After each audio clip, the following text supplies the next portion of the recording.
Mito ou Verdade, temos a participação especial do Dr. Eduardo Jalas.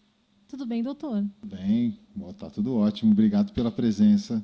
Vamos ajudar, vamos ver como é que a gente pode ajudar as pessoas. Doutor, os bebês que nascem prematuros podem apresentar algum tipo de problema na dentição? É mito ou verdade, doutor? Verdade, isso é verdade.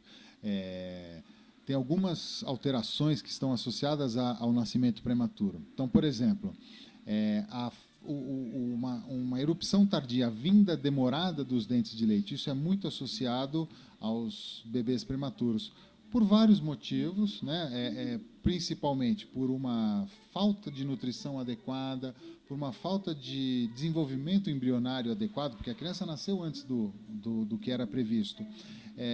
E também existem aí umas pesquisas mostrando que o evento nascimento, ele ocorre em um determinado momento, então a criança está preparada para isso. Então o fato dela nascer faz com que o dente nasça depois de um tempo. Quando a criança nasce antes do momento esperado, ela não estava pronta. Então isso faz com que o dente demore mais para ficar pronto para o nascimento.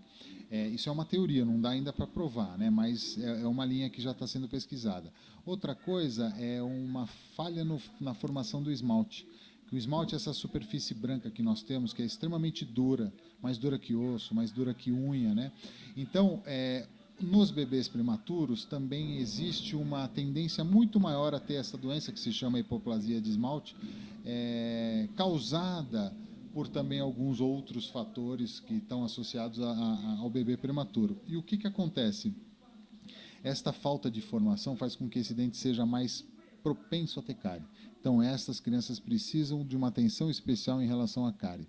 E também, por último, aí, como uma alteração associada ao bebê prematuro, é a descoloração do esmalte, a descoloração do dente, né? Que também está associada a um excesso de bilirrubina, principalmente na UTI neonatal, com bebês prematuros. Então, isso é verdade. Bebês prematuros têm, sim, algumas alterações na boca e nos dentes. Doutor, a pasta de dente convencional não deve ser usada nas crianças menores de 6 anos. Mito ou verdade? Verdade também. Existem basicamente dois tipos de pastas, de adulto e infantis. As de adulto, elas têm em torno de 1.450 ppm de flúor. É uma medida, você pega no verso da pasta, vem lá falando qual é a concentração de flúor. Então, de adulto é 1.450.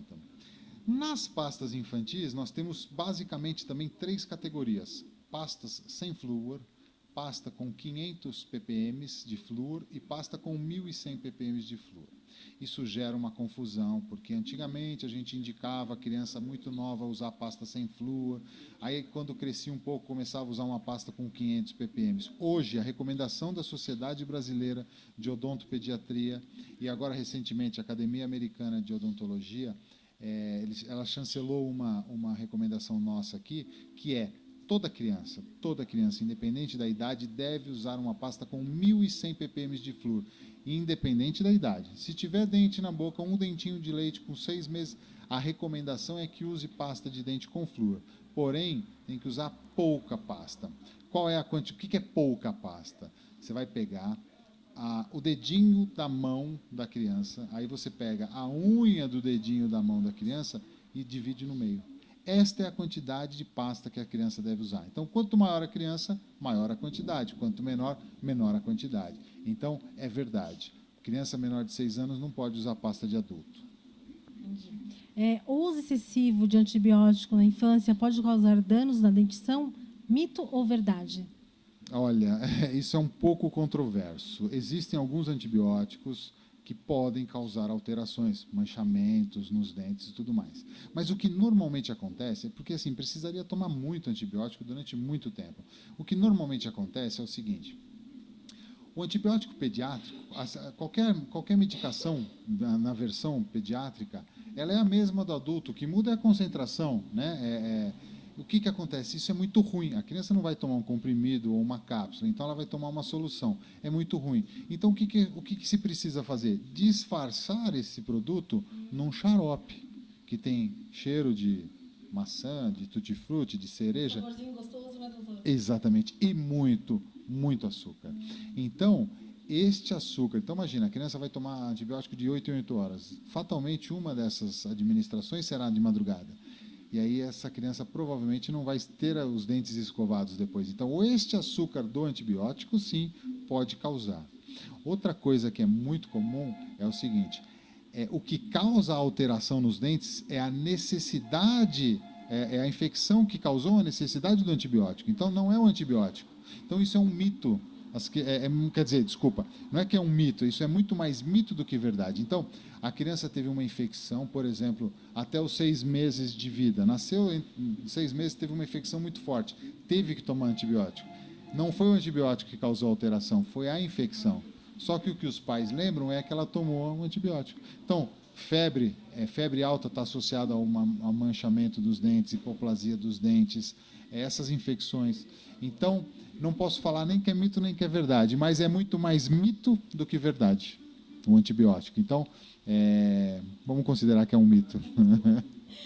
Doutor, após a queda do dente de leite, ele não servirá mais para nada. Mito ou verdade? Mito, isso é um mito também. Fazer uma brincadeira, ele vai servir para fazer um pingentezinho para a mãe, né? Não, não é só isso.